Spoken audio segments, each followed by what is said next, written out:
A plastic spoon stirred ramen at 4 a.m. when the team captain was caught selling team strategies to their rivals for cash. A ceramic mug held coffee during the meeting where they discovered one player had been doping with Adderall for 6 months. Everyone knew, no one said anything. A space heater kept the room warm when the youngest player broke down crying at 3 a.m., begging to quit, but his contract wouldn't let him leave. He was 19. He hadn't seen his family in 8 months. These objects lived in esports team houses, where dreams and mental health go to die. Subscribe to Spoony Friends, because these pro-gaming confessions will shatter your illusions about competitive esports. Comment now. Would you live in a team house for your dream? Let's talk reality.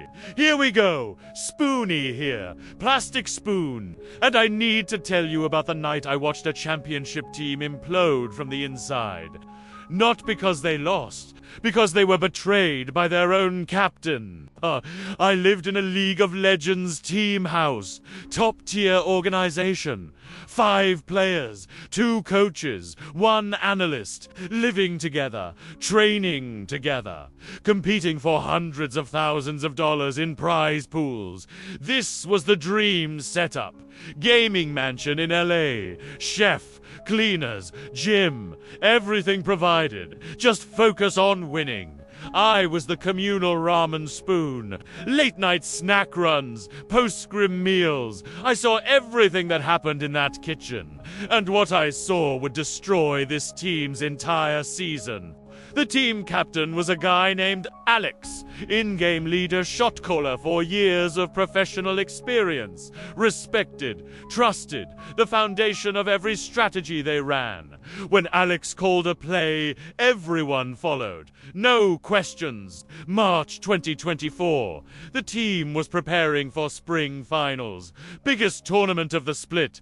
They'd been scrimming against their main rival, other top team for weeks, practicing strategies, refining plays. Everything was confidential.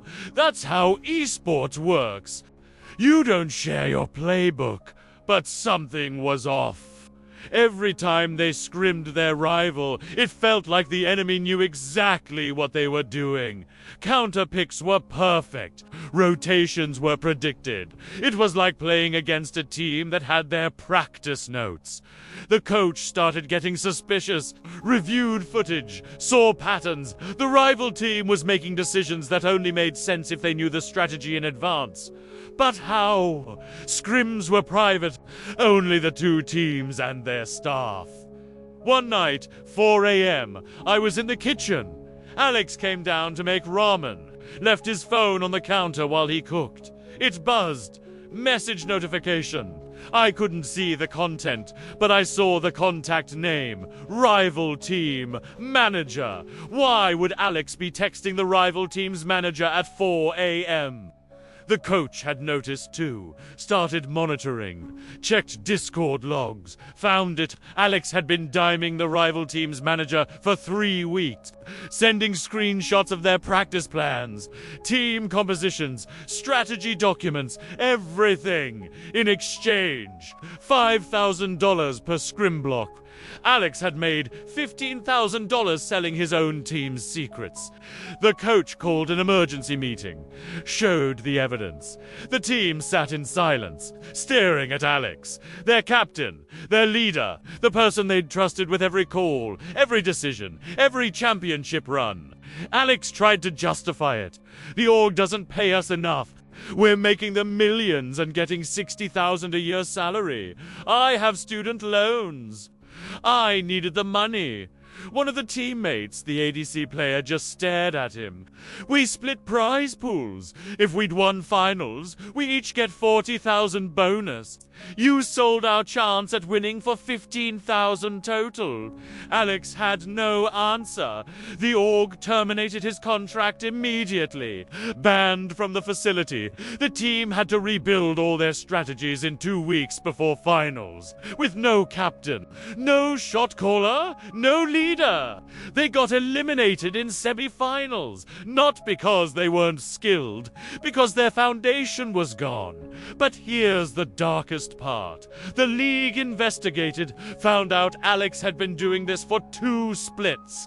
6 months of selling strategies. The teams slumped the previous split. Not a slump, sabotage. Alex had been ensuring they didn't win too much, so orgs wouldn't increase their salaries, and he could keep justifying his side income. He'd thrown games, on purpose, for cash, while his teammates blamed themselves for losses that were designed to happen. The 4 remaining players never recovered. Trust was shattered. How do you shot call when you can't trust your teammates?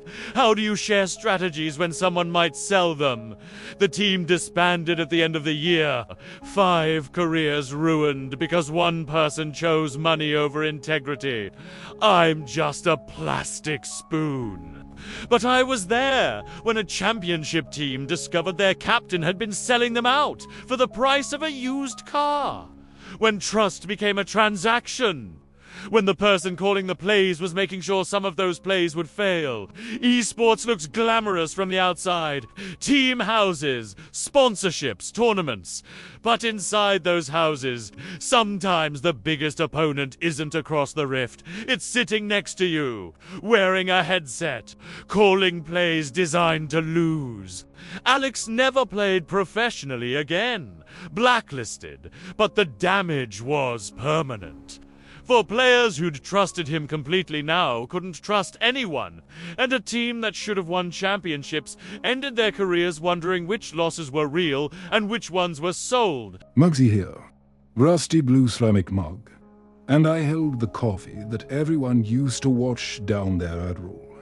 Not prescribed, not legal, just performance enhancement that everyone pretended not to see.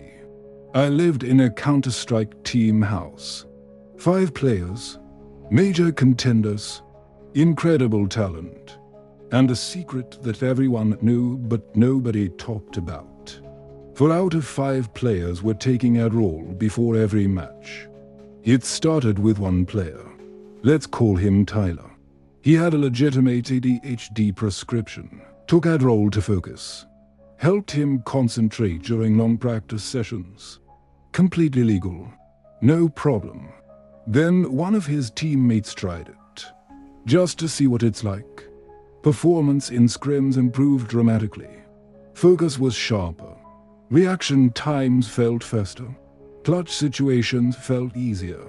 So he kept taking it. Tyler shared his prescription. Then another teammate. Then another. Within 3 months, 4 players were taking Adderall before every official match. Not prescribed, just buying Tyler's extras. And when Tyler's prescription ran out, they found other sources. Online pharmacies, friends with prescriptions. Whatever it took, I was there for the ritual. 2 hours before every match. Players would come to the kitchen, make coffee in me. Pop the pills, chase it with caffeine, then go warm up. Like clockwork. The 5th player, the one who didn't take it, would just watch. Say nothing. What was he supposed to do? Snitch on his team. The coach knew, had to know. Players were too consistent, too focused, too wired, but he never asked. Because they were winning. The team climbed rankings. Made it to a major. This was their breakthrough. Then came the random drug test. Esports League started implementing them, trying to clean up the scene. The team got selected. Standard procedure. Nothing suspicious. 4 players tested positive for amphetamines. Only Tyler had a prescription. The other 3 banned. 6 months. Maybe a year pending appeal. The team was destroyed overnight. Had to find 3 substitute players with 2 weeks before their biggest tournament. Tried to compete. Got eliminated first round. Or dropped the roster. Sponsorships pulled out. Everything collapsed. But here's what nobody talks about. Every team was doing it. Everyone in that scene knew. Adderall, Ritalin, modafinil performance enhancers were everywhere. The team that got caught, just unlucky. The ones still competing, still taking pills, just didn't get tested. The 3 banned players tried to come back after their suspension, but the stigma stuck. The cheaters, the drug team, orgs wouldn't sign them. Not because they'd done something other teams weren't doing, but because they got caught. Tyler felt the worst. His prescription started it. His pills got shared. His teammates' careers ended because he'd enabled it. He quit Esports entirely. Couldn't handle the guilt. The 5th player, the one who didn't take Adderall, got offers from other teams. But he turned them down. Told someone later, "I can't trust that any team is clean. If 4 out of my 5 teammates were doping and I didn't know, what's happening on every other team? I can't compete in a scene where everyone's enhanced and I'm not. I'm just a ceramic mug." But I was the vessel for the morning ritual that ended 5 careers. 2 hours before every match. Coffee and pills, performance enhancement that was an open secret. Until it wasn't secret anymore. Esports wants to be taken seriously. Wants to be like traditional sports. But traditional sports test for drugs. Esports is just starting to. And what they're finding is that the competition everyone celebrated. A lot of it was chemical. How many championship runs were won on Adderall? How many incredible clutches were enhanced performance? How many skilled plays were just better living through chemistry? Nobody wants to ask those questions. Because if you pull that thread, the whole scene unravels. Better to ban the teams that get caught. Pretend it's isolated. Keep the illusion alive. But in team houses across every esport, there are mugs like me, holding coffee, washing down pills, fueling performances that look superhuman because they're chemically assisted. And everyone knows, and nobody says anything until the test comes, and then suddenly everyone's shocked. How could this happen? We had no idea. I held the coffee. I knew. They all knew. The only surprise was getting caught. Scorky here, space heater, 1500 watts. And I kept the room warm for a 19-year-old kid who cried himself to sleep every night because his contract wouldn't let him quit. I was in a Valorant team house. New org, ambitious. Signed 5 young players, teenagers mostly, 17 to 19 years old. Fresh talent, hungry, ready to prove themselves. One player, let's call him Danny, was 19. Dropped out of college to go pro. His parents weren't happy but supported him. Give it 1 year. If it doesn't work out, you go back to school. Danny signed a 2-year contract. Standard for esports, $50,000 salary. Housing provided, seemed like a dream. He moved into the team house in January 2024. By March, Danny wanted to quit. The schedule was brutal. 12-hour practice days, 7 days a week. No breaks, no days off. Champion's mindset. The coach called it sleep, practice, eat, practice, sleep, repeat. The team house was in a suburb with nothing around, no car access, nowhere to go. Just the house, the game, the grind. Danny's mental health collapsed, stopped enjoying the game, started having panic attacks before matches, couldn't sleep, lost 15 pounds, looked exhausted constantly. I ran in his room every night because he was always cold, shaking, anxious. He told the coach he wanted to leave, go back to school. This wasn't what he thought it would be. The coach showed him his contract, 2-year commitment, termination clause if Danny quit. He owed the org $60,000 for training, investment, and housing costs. Danny had made $15,000 so far, couldn't afford to leave. The org knew it, trapped players with debt clauses, keep them competing even when they're miserable. Because replacing players mid-season costs money, easier to force kids to stay. Danny tried calling his parents, broke down crying.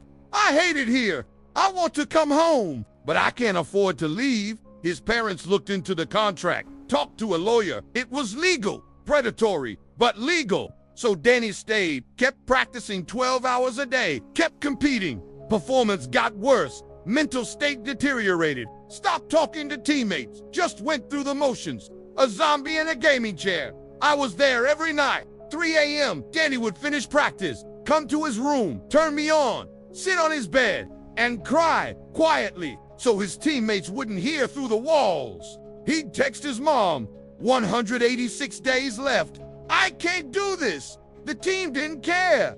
Danny's performance was bad. Bench him. Fine him for lack of effort. Threaten to extend his contract for failing to meet performance standards. Keep him trapped. Keep him useful. Don't let him leave. The other teammates saw it happening. Said nothing. They had the same contracts, same debt clauses, same fear. If they spoke up, they could be next. June 2024. Danny had a breakdown during a match. Mid-game, just stopped playing. Started crying on camera. Took off his headset. Walked away. Went to his room. Locked the door. The org had to forfeit the match. Thousands of viewers watched a teenager have a mental health crisis live. The team got fined by the league. The org blamed Danny. Threatened more penalties. Danny's parents drove 6 hours. Picked him up. Took him home. Hired a lawyer. Fought the contract. Eventually settled. Danny paid $20,000 money his parents had to loan him to get out of the remaining year. The org released a statement. We wish Danny the best in his future endeavors. Sometimes esports isn't the right fit for everyone. Danny never went back to college. Couldn't afford it after the settlement. Works retail now. Still paying off his parents. Still has nightmares about team houses. Still flinches when he hears Valorant sounds. I'm just a space heater. But I kept a room warm for a kid who was legally held prisoner in his dream, who signed a contract at 18 years old that turned passion into trauma, who learned that esports orgs don't care about player well-being. They care about ROI, and if you're miserable, irrelevant, you sign the paper. How many team houses have players like Danny, kids who can't leave, who are financially trapped, who practice through panic attacks because the alternative is debt they can't pay, who smile for sponsorship photos while falling apart inside? The esports scene celebrates team houses, living the dream, getting paid to game. But inside those houses, some rooms have space heaters running at 3 a.m. for teenagers crying because they can't afford to quit. Danny got out, paid the price, carries the scars, and the org already signed 5 new players. Teenagers, hungry, ready to prove themselves. Same contracts, same clauses, same trap. Different kids. 3 objects, 3 team houses, 3 nightmares behind the professional gaming dream. Spoony watched a team captain sell strategies for cash and throw games on purpose. Muggsy held coffee that washed down Adderall for 4 players who all got caught. Scorkey kept a room warm for a 19-year-old legally trapped in a contract he couldn't afford to escape. This is what they don't show in highlight reels. This is what happens when passion becomes business and players become assets. When kids sign contracts they don't understand. When winning matters more than well-being. When the dream becomes a cage. Smash that like button. If this changed how you see esports, share this with anyone who thinks going pro is just playing games for money. Subscribe to Spoony and Friends because we're exposing what really happens behind the scenes. Here's my question for you. Knowing what you know now, would you still want to live in a team house? Would you sign a 2-year contract at 18? Would you trust your teammates if money was on the line? Or have you been in a team house and saw this yourself? Share your story in the comments. Current and former pro players, this is your chance to tell the truth anonymously. The scene needs to hear it. Resources for esports players in crisis, contract lawyers who help gamers, and mental health support specifically for competitive players are all in the description. If you're trapped in a bad contract or situation, there is help available. This has been Spoony and Friends. The dream isn't always what it looks like. Stay smart out there. Read your contracts. Protect your mental health. Remember that you're a person first, player second. And if an org makes you choose between the two, choose yourself. Always.